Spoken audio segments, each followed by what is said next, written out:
Liverpool fans, Premier League fans, and football lovers around the world, what happened at Anfield last week has sent shockwaves across the football community. Imagine being on the pitch, doing your job, giving your all for your team and facing vile, racially charged abuse from the stands. That's exactly what happened to Bournemouth star Antoine Semenyo during Liverpool's opening day clash. And now he's finally speaking out. His words are strong, emotional, and demand serious attention from football authorities. Stay tuned, because this story goes beyond football. It's about justice, accountability, and changing the culture of the sport forever. Before we dive deeper, if you care about football news, social justice in sports, or just want to stay on top of Premier League drama, make sure to hit that like button, subscribe, and ring the bell icon so you never miss breaking updates. Trust me, you'll want to hear every part of this. And if you think racism has no place in football, comment "No place for racism" down below. The incident at Anfield, let's break down what happened step by step. On the opening day of the Premier League season, Bournemouth traveled to Anfield to take on Liverpool. Excitement was high, fans were buzzing, and the atmosphere in the stadium was electric. But what should have been a celebration of football turned into a moment of shame for English football. Antoine Semenyo, 25, was taking a throw-in during the match when he was reportedly targeted by a fan in a wheelchair.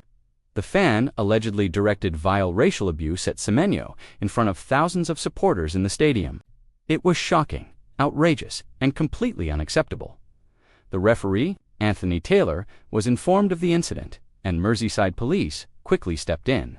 The fan, later identified as 47-year-old Mark Mogan, who has been in a wheelchair his entire life, was escorted out of the stadium and subsequently arrested on Saturday. Mogan has now been bailed for 3 months, pending further investigation. Pause for a second.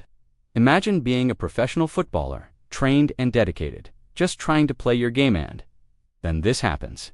You're not only trying to focus on the match, but also forced to process the shock and hurt of someone targeting you simply because of your race. This isn't just a football issue, it's a societal issue, and Antoine Semenyo is bravely speaking out about it.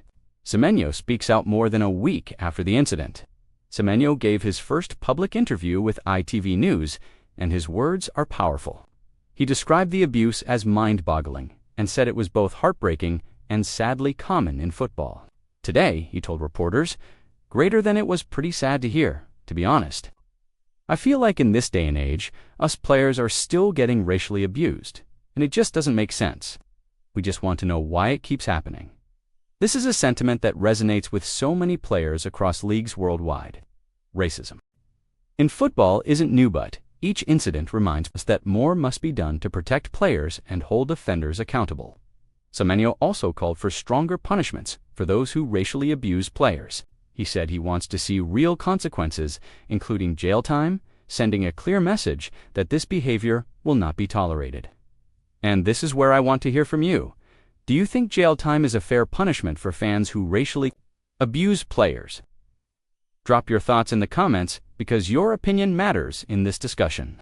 Also, if you agree that racism has no place in football, smash that like button. It helps spread awareness and supports players like Semenyo who are speaking out. The broader problem of racism in football now, let's zoom out for a moment. Unfortunately, incidents like the one at Anfield are not isolated. Over the past few years, we've seen an increase in racially abusive behavior at football matches across the UK and Europe. Players from Premier League stars to Champions League legends have been victims of vile abuse, both in stadiums and online. Football is supposed to unite fans, bring people together, and celebrate talent, but racism divides, insults, and threatens players. It creates an environment where players feel unsafe, unwelcome, and targeted.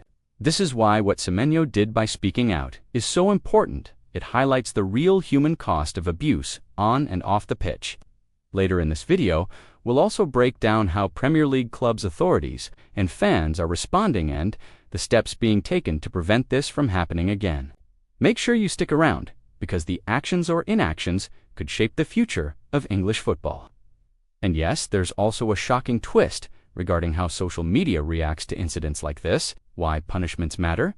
Semenyo's call for harsher punishments isn't just about vengeance, it's about deterrence.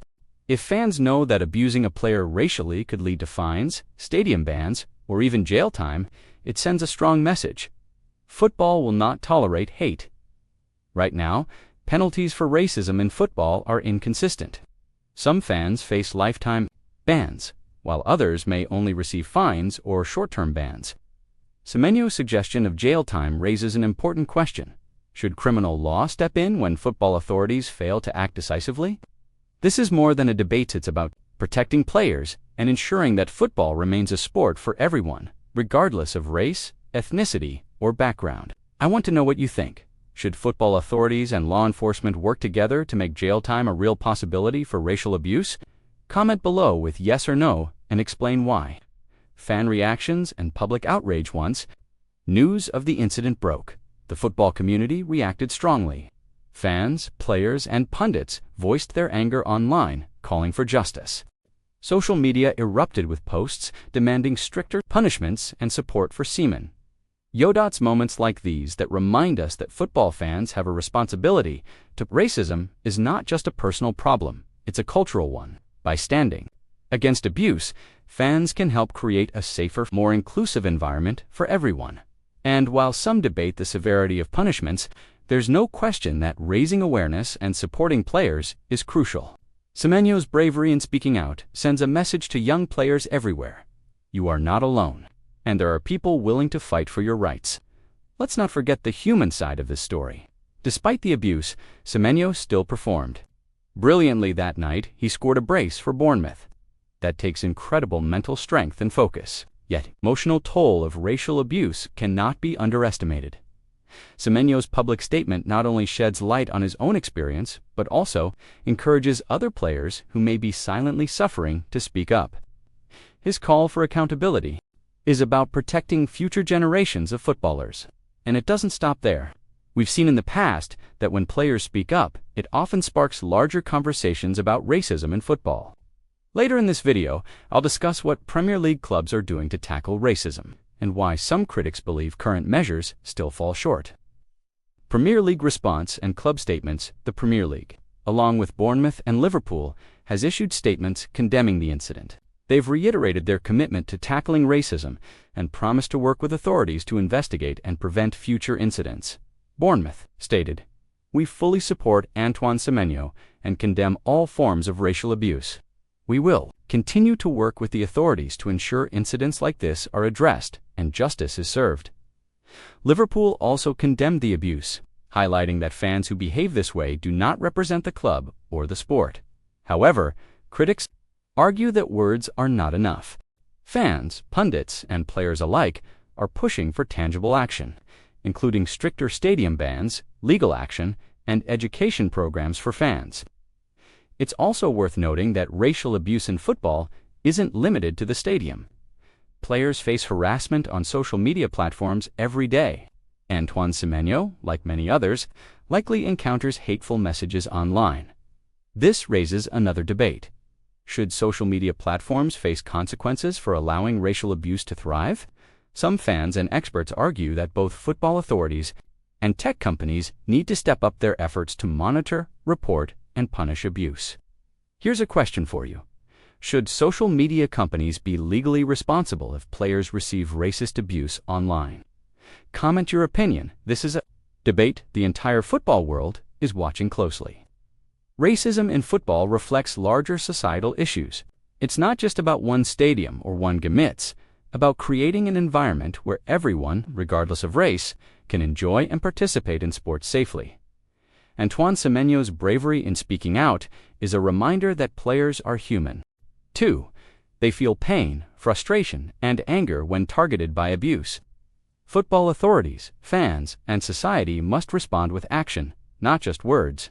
So, what can we take away from this? First, racism in football is unacceptable, and every incident should be met with strong consequences. Second, players like Antoine Semenyo deserve our support. They are standing up not only for themselves, but for all players who might face similar abuse. And finally, as fans, it's our responsibility to stand up against racism, report abuse, and support inclusive initiatives in football. Together, we can make the sport safer, fairer, and more welcoming for everyone. If you believe racism has no place in football, smash that like button. Subscribe to this channel for the latest Premier League updates and share this video to raise awareness. Comment below with your thoughts. Do you support stronger punishments like jail time for racial abuse?